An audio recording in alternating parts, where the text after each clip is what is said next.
Hello, YouTube, and welcome to Level-Headed News. This is your host, Brenda.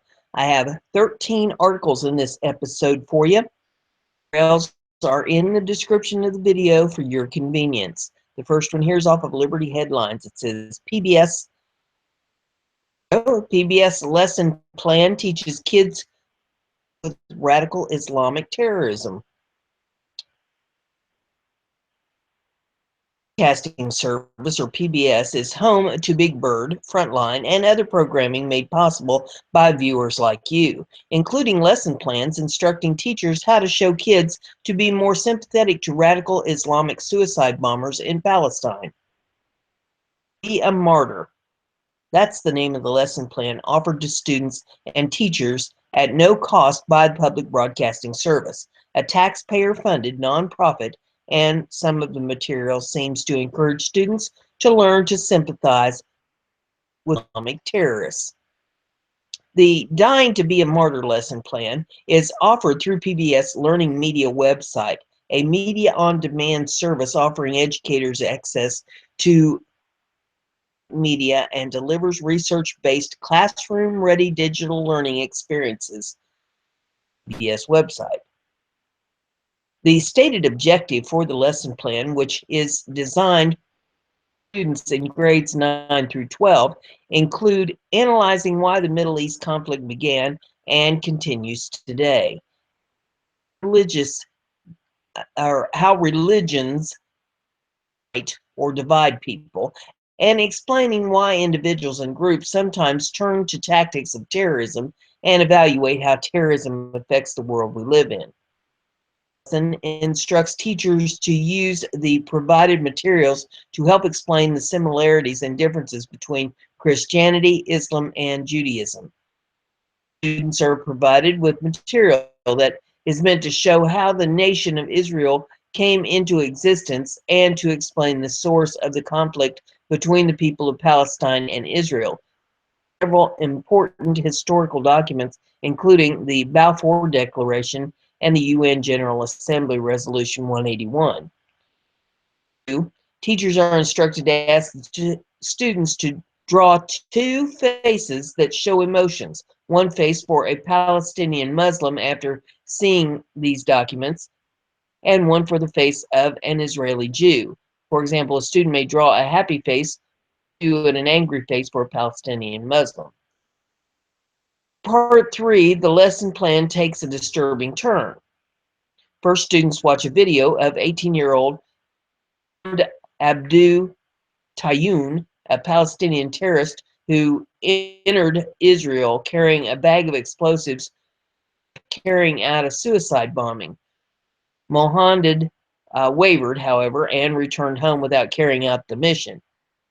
In the video, which is called by the lesson plan the martyrdom video, Mohammed is interviewed from a jail cell in Israel, where he is asked why he wanted to be a suicide bomber. Mohammed saying, "It was my decision. It leads us to God. I don't want this life. When you become a martyr, your prize for carrying out the operation is going to heaven. We Palestinians prefer to die, just kill ourselves rather than live this worthless life. Our lives are worthless. We are hollow bodies living a pointless life." Enjoy their life, Mohammed continued. They go out at night. They have cafes and nightclubs. They travel all over the world. They go to America and Britain. We can't even leave Palestine. Then instructed, check for understanding by asking students to respond to the focus question. He would rather die by a martyr than sees his life as hollow. These Israelis as happy, going out, having fun, traveling. Ask your students why Mohammed may feel that way. Answers may include Palestinians have less land, fewer privileges, cannot come and go as they please. And tells teachers to denounce Mohammed's claims of Islamic views in general. The final section of part 3 has students watch another video interview of Mohammed, this time where he explains why he didn't go through with the act. After the video ends, ask your students to share their thoughts on why Mohammed didn't carry out the plan. Mohammed felt that Jews were guilty of being against him and that God wanted him to continue to live. 4, students are asked to watch a third video interview of his terrorist. This time, the video includes a terrorist who actually was involved in a suicide bombing. According to the lesson plan, this is taken from an interview with a 25-year-old Amir who in March of 2003 built a bomb and prepared suicide bombing and killed 17 people and wounded 50. In the interview, Majdi is asked why he believes it's acceptable to kill women and children, to which he explains, if the Israelis kill a child in Gaza, I'm ready to kill one in Tel Aviv. If it's in Gaza, I'll do it in Tel Aviv. If they give me security in my land, then there's no problem. After students watch the interview, teachers are expected to ask students to explain how Mohammed's opinions differ from one another, even though they are both Palestinians involved in suicide bombing plots. Islam calls for him to defend his land any way he can. Recognize the Jewish state. He will kill an Israeli for every Palestinian killed. Mohammed did not see enemy, did not want to kill innocent people, felt that God wanted him to live. No instructions are provided telling teachers to denounce the radical claims made by Majdi. No other lesson plans describing the conflict from the point of view of the Israelis.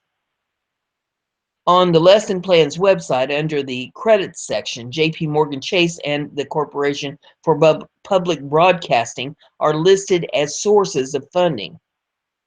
It is funded by the U.S. federal government, created by an act of Congress in 1967 under the leadership of the Democratic Party President Lyndon Johnson. It's difficult to determine just how many teachers have used this lesson plan in their classrooms. It has been confirmed the lesson plan is listed in the New York State Education Department's Global History and Geography online resource guide. A teacher at John F. Kennedy High School in Silver Spring, Maryland, lists the lesson plan on a website for a course she teaches at the school titled Modern World History. Website for teachers and students seeking educational resources, the lesson plan has been viewed more than 1,200 times. At the end of March, the Christian Action Network sent a letter of demand to officials at the U.S. Department of Education mandating learning media website cease its so-called educational material covering topics related to Islam, which are nothing more than indoctrinating students into Islamic religious beliefs and actions. Learning media website by The Blaze found at least 6 lengthy lesson plans focused on teaching students about various aspects of Islam, the 5 pillars of Islam, the Hajj, story to Mecca, and Salat, prayer in Muslim life. However, no similar lesson plans covering other religious groups, including Christianity, Judaism, Buddhism, Taoism, were discovered on the website. Imagine that. That I have for review, and it says, red flags go up in Minnesota community when vigilante starts patrolling streets like a cop. Happen in your neighborhood, so just because I'm reading it about Minnesota, wherever you happen to be, this could happen to you too. So listen up. A Muslim man on a mission to impose Sharia law is frightening residents of a Minnesota neighborhood. Formerly Devon James Miller, age 22, moved to the Somali heavy Riverside area from Georgia last year. He's patrolling the neighborhood and approaching people he believes aren't following the tenets of Sharia law, Tribune reported. He's been walking around the area scolding women about what they wear, telling people not to interact with opposite sex, and to not use these drugs or alcoholic drink. And even local Muslim leaders up in arms. Concerning, Rashid recruited a group of 10 fellow Muslims between the ages of 18 and 25. What he's doing is wrong and doesn't reflect the community at all, the executive director of the Minnesota chapter of the Council on American Islamic Relations, Hussein, told the Star Tribune. Minneapolis reports from citizens that saw Rashid in a uniform that said Muslim Defense Force and Religious Police, associated with the Islamic State and other terrorist groups. With community members that Air Police spokesman Officer Corey Schmidt said, it takes a little bit of time to deal with it, but it's something we've been monitoring. To make the area Sharia controlled zone, and that the non-Muslims are asked to respect it. In a recent interview, the Star Tribune reported, people who don't know me would say I'm a terrorist, Rashid said, dedicated to Islam and trying to help the community all ways I can. And was denied a handgun permit in 2016 when the Hennepin office determined he was a danger to himself and others. On his website, he shared a video produced by terrorist Awaki, who was killed in U.S. strike in 2011, titled "Never Trust Non-Muslims." The Masjid Cultural Center headquarters, but the Mosque Abdahani Ali disavowed Rashid and his group. We're against his ideas, he told the Star Tribune. Always encourage our community to be part of society.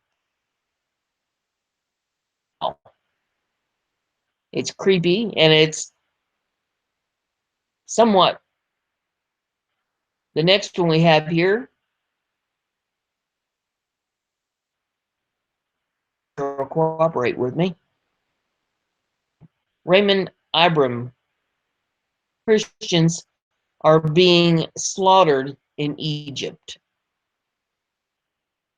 On April the 9th, Palm Sunday, week of Easter, 2 Christian churches were bombed during Mass in Egypt, leaving at least 50 worshipers dead and nearly injured and or mutilated. A link, images, video of the aftermath. Months earlier, around Christmas, another Christian church was bombed in Egypt, leaving 27 worshipers, mostly women and children, dead and nearly 70.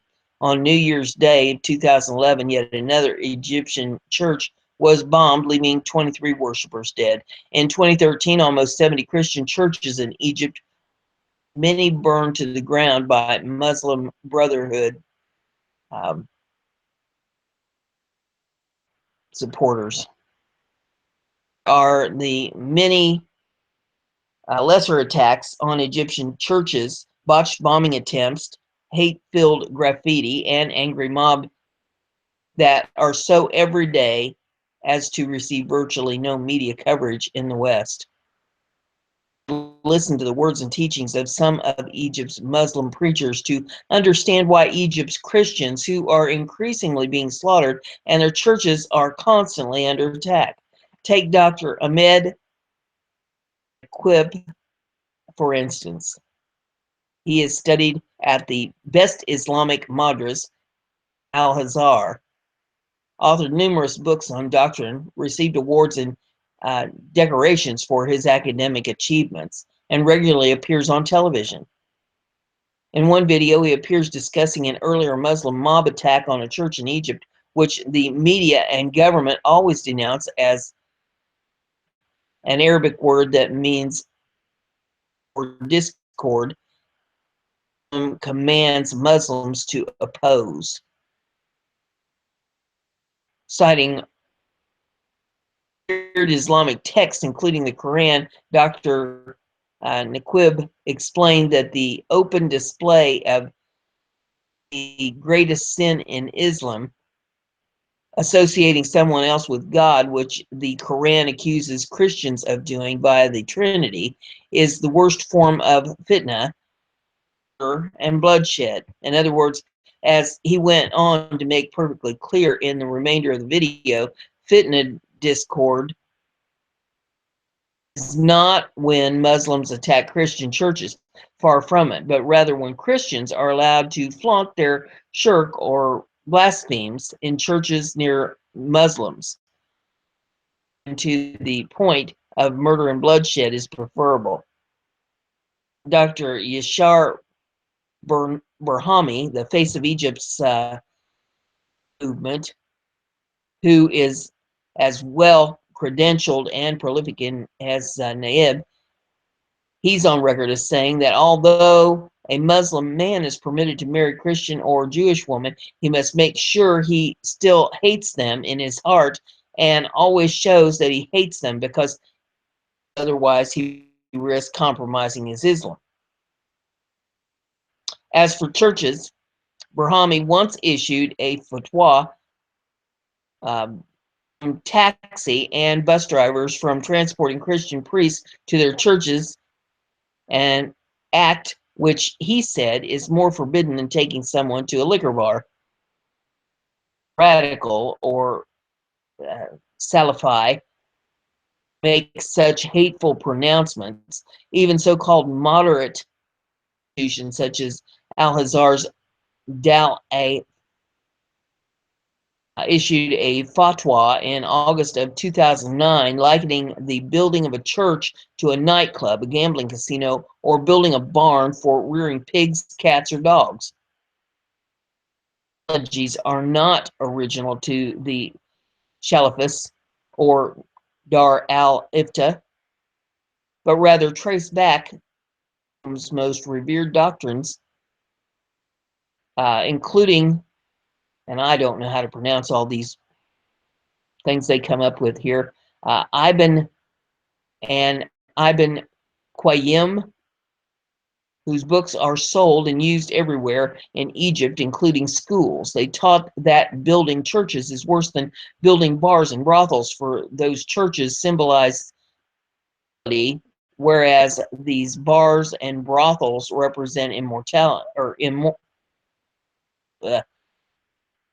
yeah, I was right the first time, represent immortality.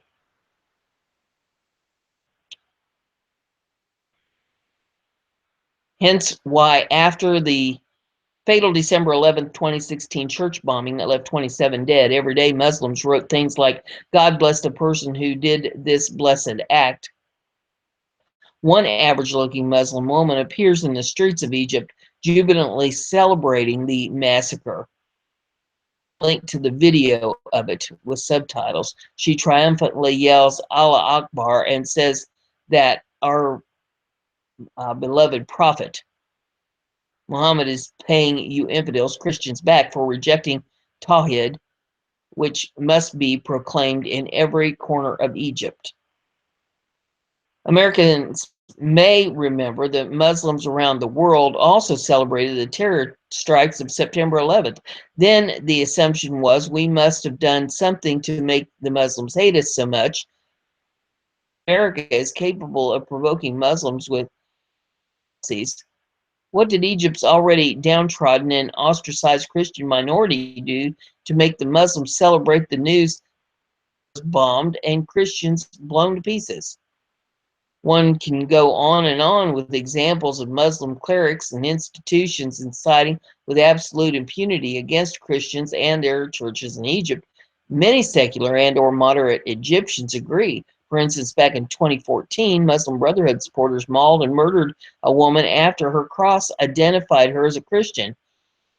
As Egyptian opted title, Find the True Killer of Mary, Those who killed the young and vulnerable Mary Sema George cross in her car, but rather follow those who legalize murder, lynching, and the stripping bare of young Christian girls without ever saying the word kill. Islamic cleric Yashir and his colleagues who announced their hate for Christians throughout and in mosques, claiming that hatred of Christians is synonymous with love for God. They are the true killers who need to be tried and prosecuted. Say the same thing about last Palm Sunday's church bombings that claimed 50 lives, although the Islamic State was quick to claim the terror attacks. It's really not relevant to the story. Al Qaeda, Boko Haram, Al Shabaab, Taliban, Wahhabi Saudi, and the Muslims who persecute Christians in 40 of the 50 worst nations around the world is a synonym again, a symptom.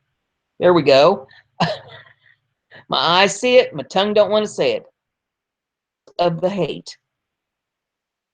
In short, until such time comes that Egyptian government removes the radical sheikhs and their teachings from the mosques, schools, television stations, and all other positions of influence, Muslims will continue to be radicalized, churches will continue to be bombed, and Christians will continue to be killed. The article that I have for you is off of Conservative Firing Line. To pop it up here on the here we go. Maine Democrat caught on tape celebrating suicide rate. Can't make this stuff up. Former senatorial candidate Richard Faulkman, Democrat, who spoke at the Democrat Party Values and Vision Summit this week in Bangor, Maine, released an exclusive video that showed he whined about members, particularly women. Then he made a remark that has echoed through the internet. I saw, and then it's inaudible, said a lot of men, white men, are committing suicide. I almost thought, yeah, great. Maybe I shouldn't say that in public. The disturbing part of his speech is that the audience also thought it was funny and even cheered. Video here that you can click on to see some of this. Maine First Media tweets out exclusive video. Maine Dem speaker celebrates increase in white male suicides. Crowd cheers. Video on record saying it won't be long, won't be a majority white nation, and I think that's a good thing. Suicide is funny. Need a good smack upside the head. Many of those white men who commit suicide are military veterans. The Democrats at this meeting think it's funny is extremely disturbing. Commit suicide a day. Most of them are white. Suicide in America is the 10th leading cause of death, according to the American Foundation for Suicide Prevention, was among white males. They accounted for 7 out of 10 suicides in 2015. It's likely statistics that are struck Faulkman's funny bone. Was he endorsing white male genocide? Just a couple reactions to his remarks from Twitter people say, what a total sissy, ponytailed Chuck that guy is. Another one just says sick. It appears that Maine First Media is being censored by Twitter. The story that's been picked up by Tucker Carlson on Fox News, The Blaze, Daily Caller, and a blog on Bangor News. Local media from the area refused to take it until they released their source, which they refused to do. Even though they are a conservative website, they don't have to release that information. First Media put out a tweet, says local media contacted us. They refused to report on Maine Dems unless we unmask our video source. Sad. MFM protects its sources. Article review. And as fast as he can go. Post blogger calls for U.S. to deny white men the right to vote. It's only for 20 years. A Huffington Post blogger proposed on Thursday to deny white men the right to vote for 20 years to correct the wrongs they've afflicted on the world. Shelley Garland, MA philosophy student, pondered taking away white men's voting powers as punishment for their toxic white masculinity in an op-ed. That if it hadn't been for white men, President Donald Trump wouldn't have been elected, and the UK wouldn't. Jump in here, hang on.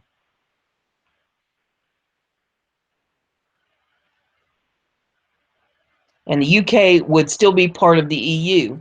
The only way to fix this, Garland reasons, is to take away white men's voting rights for about 20 years. If they had the vote, the progressive cause would be. It would not be necessary to deny white men indefinitely. The denial of the vote on white men for 20 years, just less than, would go some way in seeing a decline in the influence of reactionary and neoliberal ideology in the world. Garland writes, Garland acknowledges it is a form of reparations for white men committing slavery, colonism, and in the past. Let's be clear, it may be unfair, but a moratorium on the franchise for white males for a period of between 20 and 30 years is a small price to pay for the pain inflicted by white males on others, particularly those identity bodies. People also blamed whiteness and white people for the reason Trump became president. We now know beyond a shadow of a doubt white America, and not exclusively red state or blue state, that will fight to the end to retain its ancestral status over the non-white Americans rising all around. Here, try that again. Rising all around it in new century, wrote Frank Rich at the New York Magazine.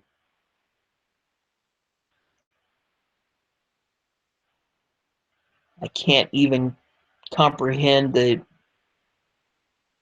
behind all that. The next one here is off of survivaldan101.com, and it says, during the collapse, part 2.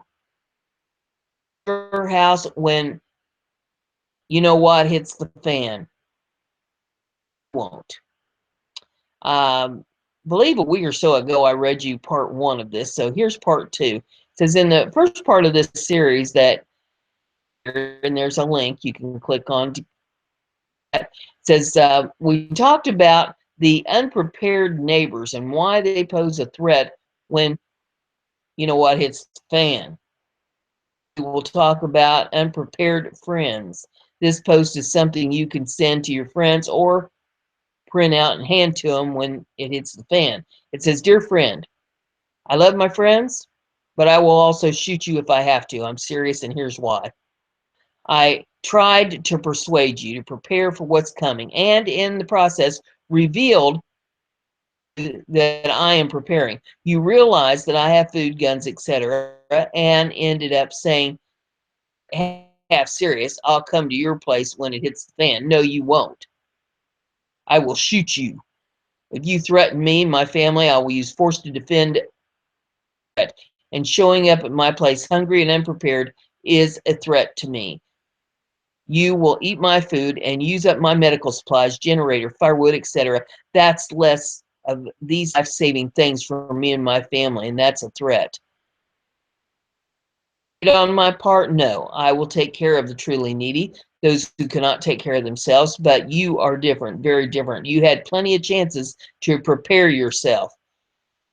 You spent the weekends watching football, went on expensive vacations, and never made your spouse mad at you with your crazy ideas that something bad was coming. But because you would just come to my place, problem solved, right? You didn't need to spend time, money, and create domestic strife because I did that all for you. Not, why should I spend my time, money, and stress into my place and live happily ever after? I'm a nice guy, but really? I'm going to spend my very limited free time, disposable income, and domestic tranquility just so you have a leisurely life and more material comforts while I don't?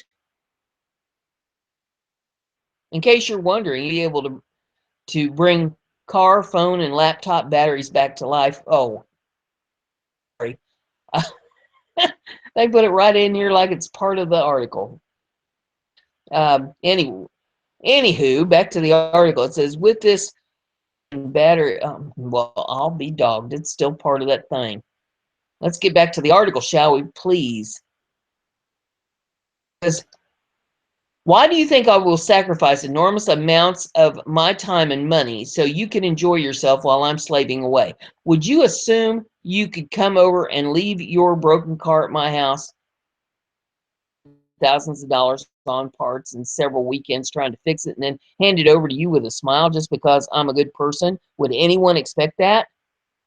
You do, apparently. You actually expect to waltz over to my cabin and receive with a smile thousands of dollars of food and other supplies that took me all weekend to acquire and store. So, my grasshopper friend, as the story of the grasshopper and the ant, here is your official warning. If your plan for your family's safety is to come to my place, you're wrong.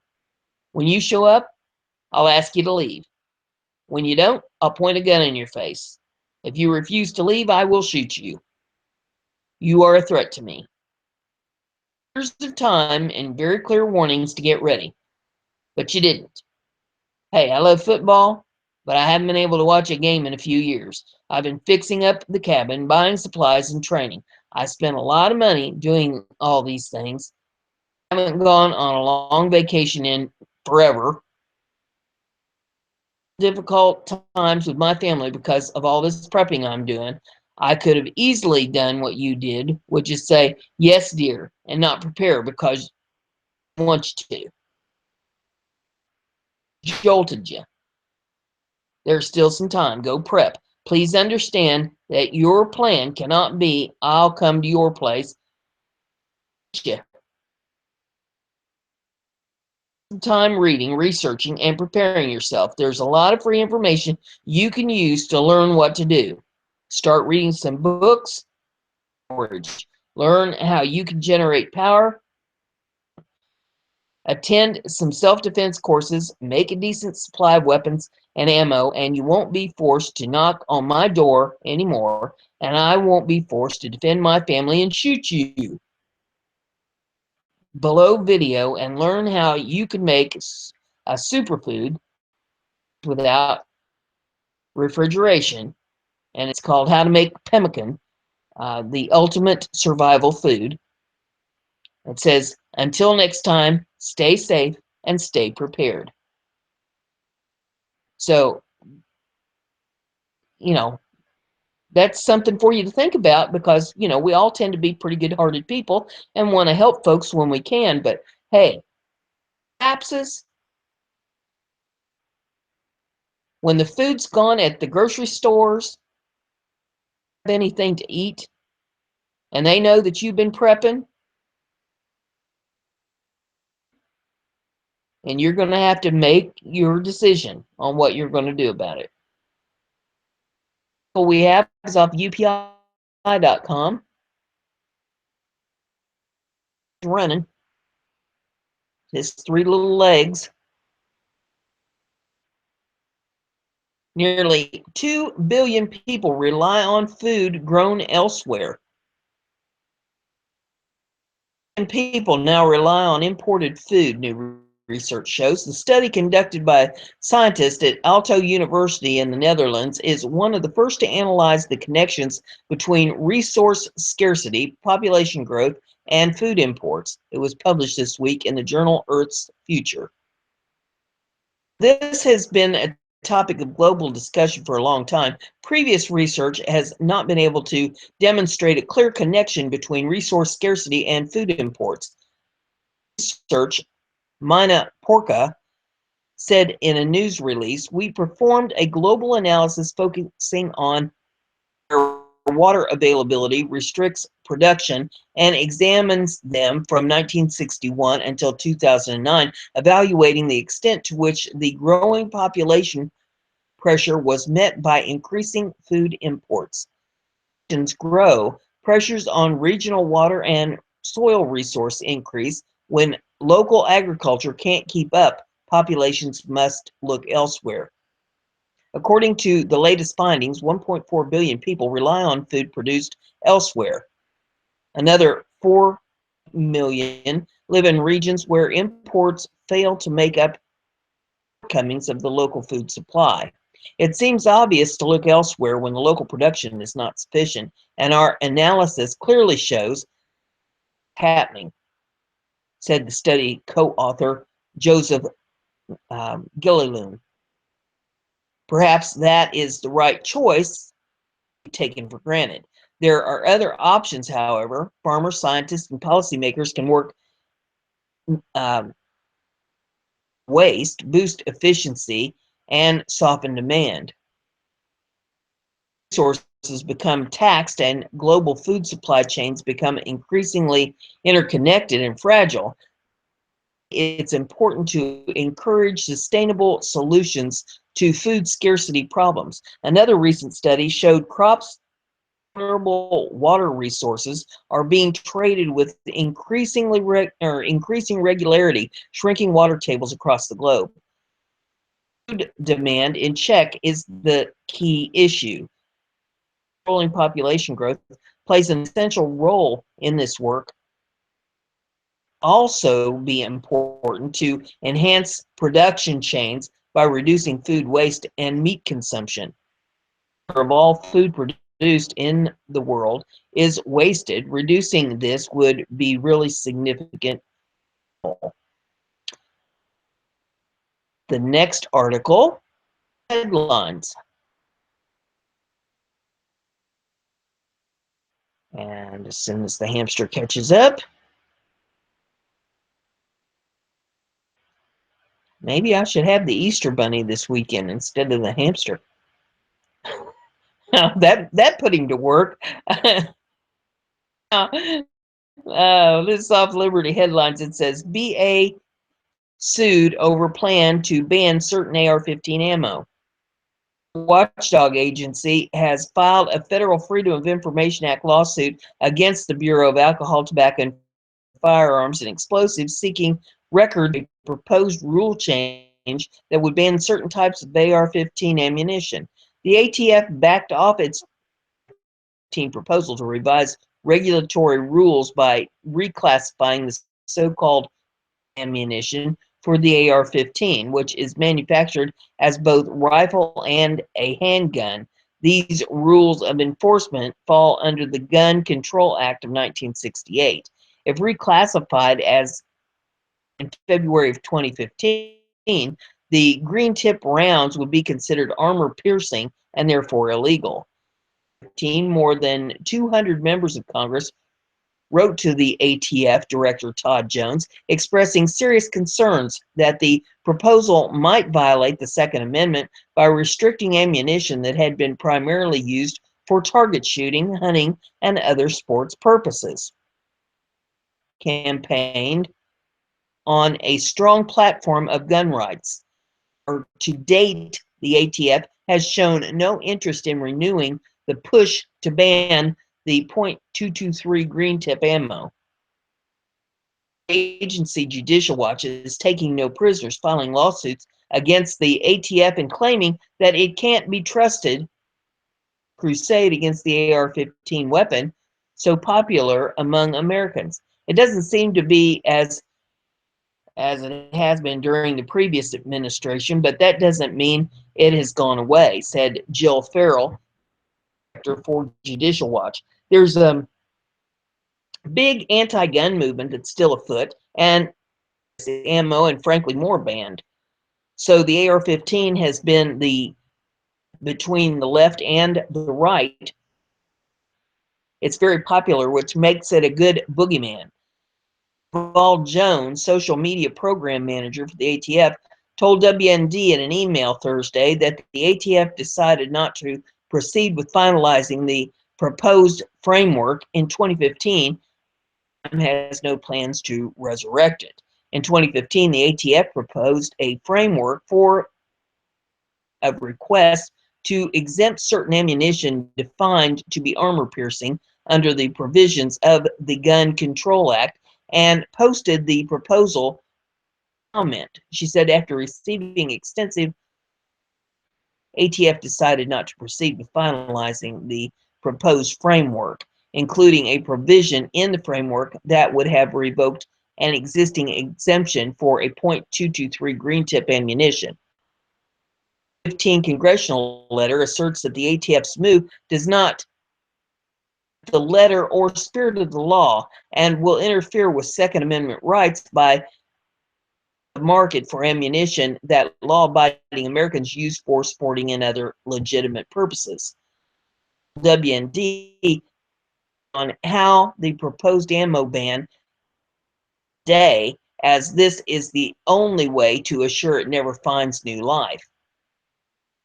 JW filed a Freedom of Information lawsuit April the 4th in U.S. District Court for the District of Columbia, Judicial Watch versus Justice.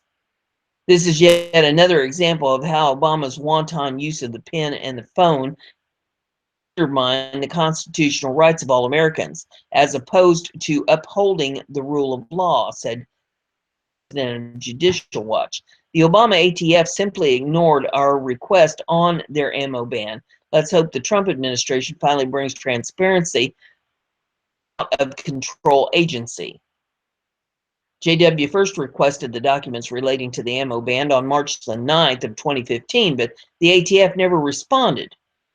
The Freedom of Information Act request sought the following information on the ammo ban effort.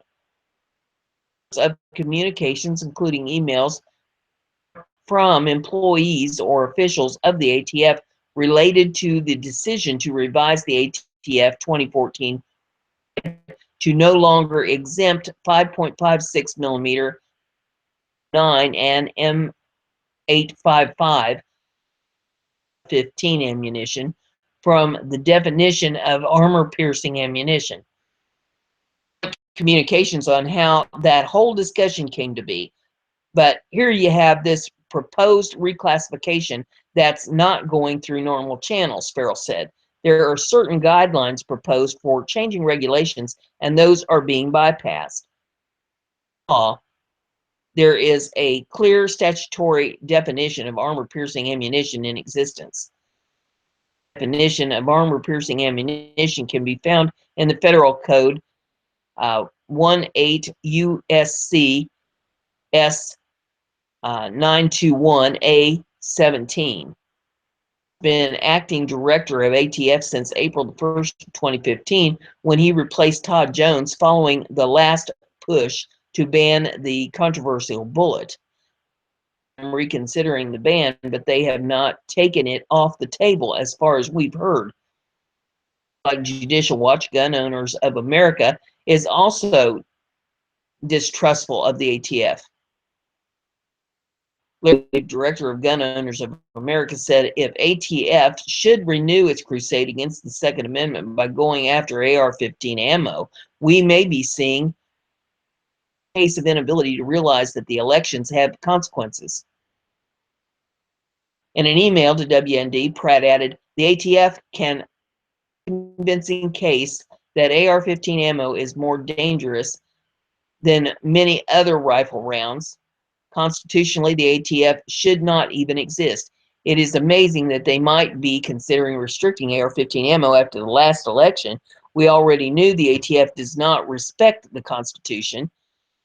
Assault against the AR-15 ammo would be a signal to voters in the last election that we don't care about your stinking elections.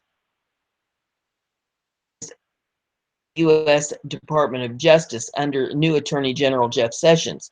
Pratt said Congress should, if the ATF moves against constitutionally protected ammo, perhaps that would be the last straw, and Congress could be persuaded to cut all funding for the ATF, he told WND. If the ATF were to succeed on the Constitution, the U.S. should send an apology to England for our having been so rude to George.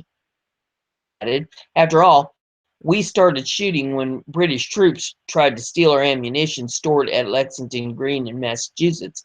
Pratt's organization, America, is a national grassroots organization representing more than 1 million Americans dedicated to promoting their Second Amendment, keep and bear arms. I have is off of Liberty Headlines.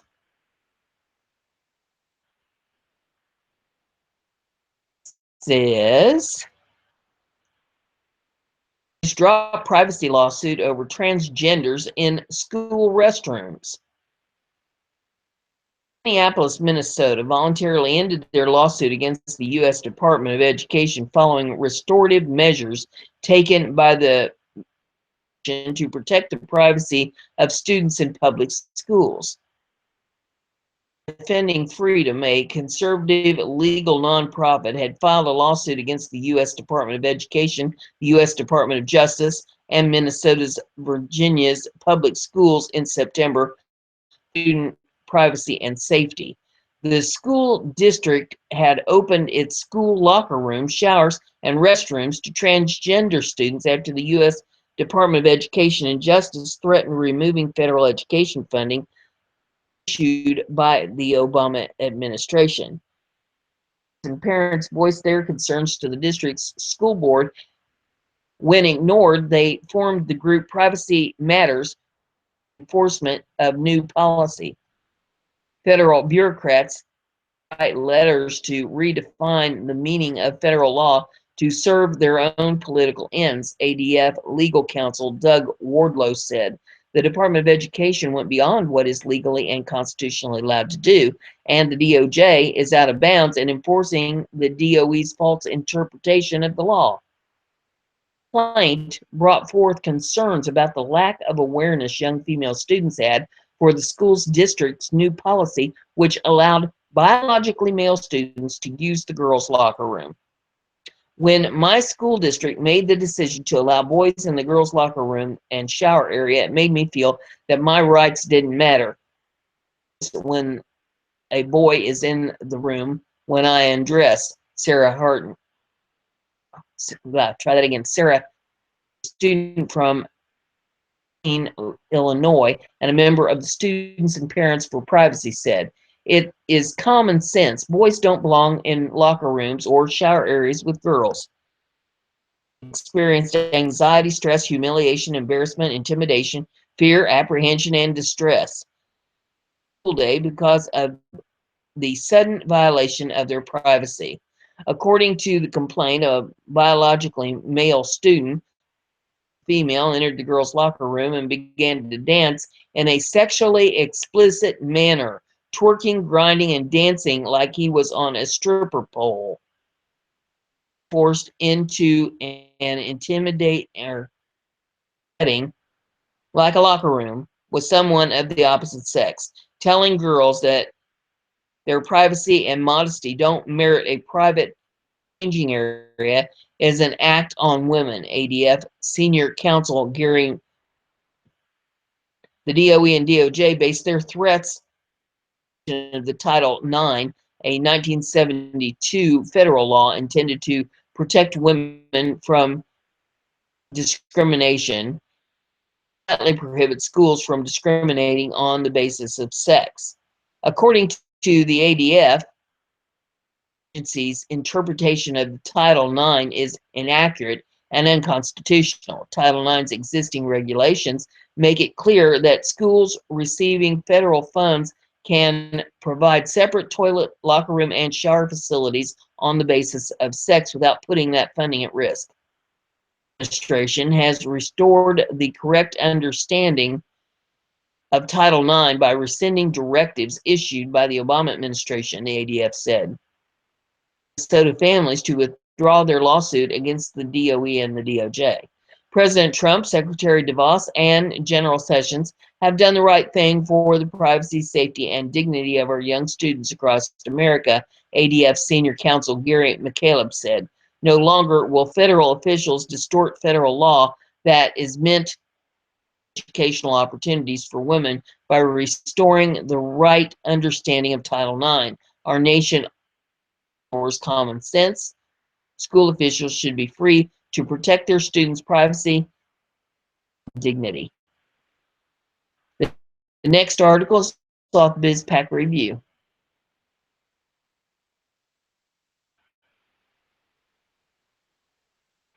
And it says, wait, how much taxpayers forked over officials' gym membership. Las Vegas-based Environmental Protection Agency is government credit card to purchase $1,799 gym membership.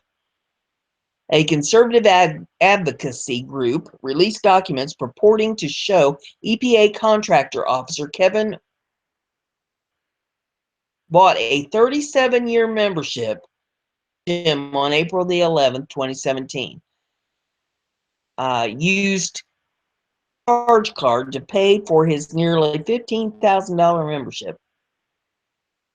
Paperwork related to the transaction suggests that multiple EPA officials were aware of the purchase. Did not respond. News Foundation. The Super Sport Gym is open 24 hours a day and has thousands of square feet of spectacular workout space, complete with premium gym equipment and unmatched amenities, including a sauna, steam room, towel service, a jetted whirlpool jacuzzi, and volleyball and basketball courts. It is ultimate, according to the gym's website. Super Sport employee Gibson told DCNF a membership package includes access to all 8 locations in Las Vegas, which have racquetball courts and outdoor pool around to a comfortable 84 degrees. Las Vegas EPA employees, however, already have access to an award-winning gym at the University of Nevada, Las Vegas. That gym has volleyball, basketball, racquetball, a spacious cardio center, 200-meter indoor track, a spa, a juice bar, and a pool. Those apologists who pretend that corruption in EPA is an attack on Mother Earth stand exposed as the frauds they are. Norquist, president of Americans for Tax Reform, the group that obtained the documents Act request. And in self-enrichment, it's good for the environment and other living things, Norquist said. Statement. Wow, wow, wow. What's going to be done about it? I mean, it's good that he's been caught, but for crying out loud, I want to know that it's going to be paid back. See, if they got that on him, you can just imagine what all else he's done. BizPac Review, it says, sorry, libs, good causes deemed more appropriate than petty gripes. Charity organizations will stay put at Mar-a-Lago. Another liberal attempt to boycott anything to do with President Trump has backfired at his Florida resort. Facing backlash from donors, a few charity organizations opted to book their upcoming events at a location other than Mar-a-Lago, Palm Beach Estate.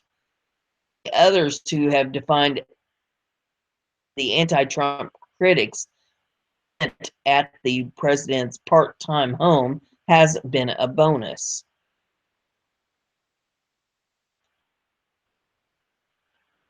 Trump, and I wouldn't think of going anywhere else. It's a beautiful venue, philanthropist Lois Pope, Palm Beach Post.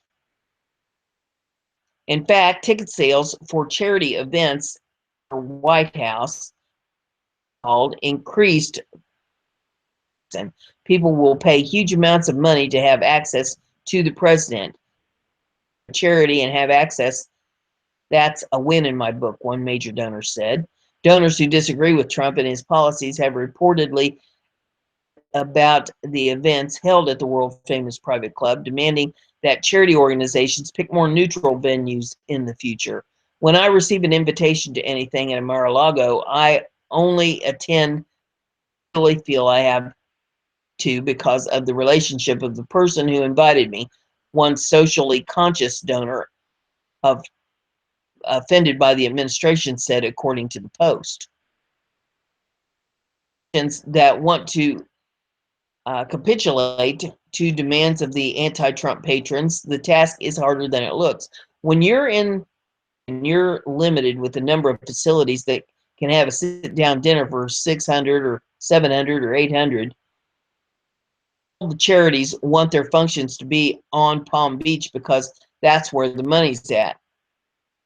A member of the local Cleveland Clinic Council said. Cleveland Clinic held its annual gala at Mar-a-Lago in February despite getting caught up in the president's immigration ban before the event, the Post reported. Patrons and event organizers prefer to use Mar-a-Lago venue because castle-like interior and the ability to use multiple spaces from poolside to the White House and room and dinner in Donald Trump Grand Ballroom. Trump almost weekly visits have caused traffic and security challenges. Charities are still staying out in their booking choices. Every weekend, it's making Mar-a-Lago, West Palm Beach attorney and a frequent charity attendee, Harvey Oyer, said. The existing president walk in on your event. Oyer attended the International Red Cross Ball in February, where Trump not only stopped by hours. Other charity organizations agreed that the Trump factor has been a boon to their cause, not the curse that critics predicted. Big Dog Ranch Rescue received a few complaints about locating its fundraiser last month at Mar-a-Lago, but the organization got the last laugh, selling out all 600 tickets. The venue choice with politics or who your choice was for president. It's about supporting the charity that you're coming to, Laurie Simmons said, adding that the group has no intention of moving, and next year we're going to expand it to 650. Nations that appeared to be at odds with the administration's policies can't deny the monetary success of the event, the Trump property. Susan J. Komen, the breast cancer fighting nonprofit, will be returning to the venue despite comments made about having a presence in places, and despite complaints about Trump's son and Eric having hunted big game for sport. The Palm Beach Zoo opted to keep its annual event at Mar-a-Lago as well. We try not to let politics get involved in decision-making process, Andrew Aiken, the executive, said. A wise decision for charities like the zoo. Record of nearly $1.7 million at its January gala, attended by 500 guests. Article I have is off of BizPack Review.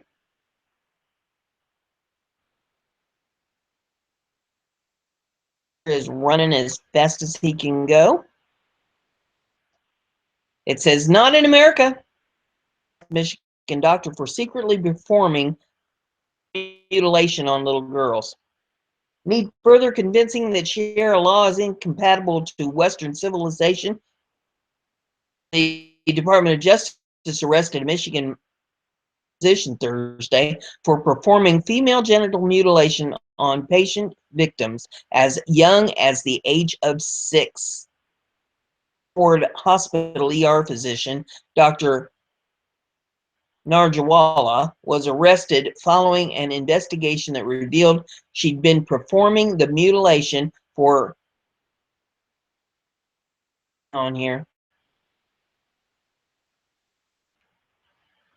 She'd been performing the mutilation for 12 years in Muslim countries to reduce sexual pleasures in a girl's later years, according to WJBK, Fox 2 News out of Detroit. Fox 2 News reported to federal criminal complaint, children from other states were brought to doctor to undergo the operations. Minnesota stayed at a hotel in Farmington Hills in February. One of the girls is 11 years old and told the authorities that they came to for a special girls trip, and when they arrived at the hotel, she and the other young girls had to go to the doctor because their tummies hurt. Room doctor charged with performing female genital mutilation in the doctor's office. She said a procedure was done to get the germs out. She identified Narjawala as the woman who performed the operation. She also said that she was told not to talk about the procedure. Minnesota performed an examination of the girl, a search warrant. The doctor said the girl's genitals were not normal and observed scar tissue and healing lacerations. The other girl, age 7, said she got a shot in her upper right thigh. She also told the officials that she was told not to talk about what happened. A Minnesota doctor performed an operation and discovered the 7-year-old genitals altered. A search of the clinic this week revealed a glove with the younger girl's name on it. Mutilation constitutes a particularly brutal form of violence against women and girls. It is also a serious federal felony in the United States. The practice has no place in modern society, and those who perform FGM on minors will be held accountable under federal law, stated acting U.S. State Attorney Lemish. According to the complaint, despite care for her patients, Dr. Narjawala is performed horrifying acts of brutality on most vulnerable victims, said Acting Assistant Attorney General Blanco. Is committed to stopping female genital mutilation in this country and will use the full power of the law to ensure that no girls suffer such physical and emotional abuse. Media were horrified, saying things like butchers America, Shia is barbarism, Muslims are sick animals. Says Islam, it needs to just die. Wondered if the interest in again, one wondered if in the interest of multiculturalism, whether this barbarism will become the new normal, just like abortion. One says, mark my words, this mantra, no back alley FMGs, safe but rare. A few observed that nearby Dearborn has a large Muslim population and is home to the Islamic Center of America, which was the nation's largest mosque when it opened in 2005. Beware. One tweets out here, I always carry my device in its holster. Seems to be understood in every language. So angry, loud, and supported. The complaint states that Narjawala was aware that female genital mutilation is illegal at any age and that she denied having ever performed a procedure. Appearance is scheduled for Monday. Article review. And the hamster is just, he's afraid I'm going to bring the Easter Bunny in to kick him.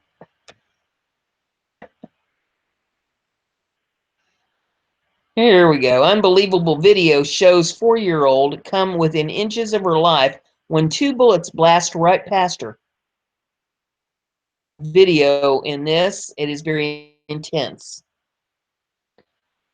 A heart-stopping video from Arizona showed a 4-year-old girl narrowly miss bullets that flew past her.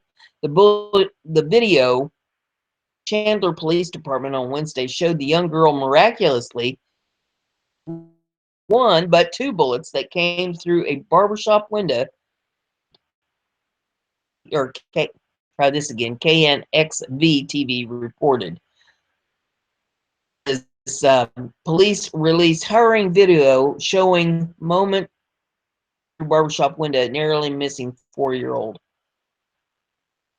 Panos Barbershop strip mall in Chandler. Surveillance footage captured the little girl as she danced around and then sat on a chair in front of the window that faced the street as bullets flew through the glass on either side of her. The child threw her hands over her head and face as she ran off out of sight of the camera. The girl, who was constantly in motion and was literally in the right spot at the right time to save her life, was not shot but only injured by glass debris, according to KNXV. That two suspects were arrested in the shooting that seemed to stem from an altercation at a nearby tattoo shop. Santos, age 21, was charged with discharging a firearm, endangerment, and aggravated with a deadly weapon in the incident at the tattoo parlor on Monday, police said. According to court papers obtained by KNXV, Michael Hart, age 23, allegedly fired several shots from a vehicle outside toward the tattoo shop after an argument with employees. Those shots ended up coming through the barbershop, nearly killing the 4-year-old inside. At a home on Tuesday, according to KNXV. Amazed by the video, tweets to the miraculous way the child bullets. And they said things like divine intervention. Wow, shots on both sides of her head. Just wow. It says, I saw this earlier. She or he got out of the way just in time, thank God. And there's a bunch more if you to read those. And that's all I have for you in this episode. One more episode to follow. If you like what I'm doing here, give it a thumbs up. Share it on your social media so everybody gets to hear the news, and subscribe. That way you'll stay informed.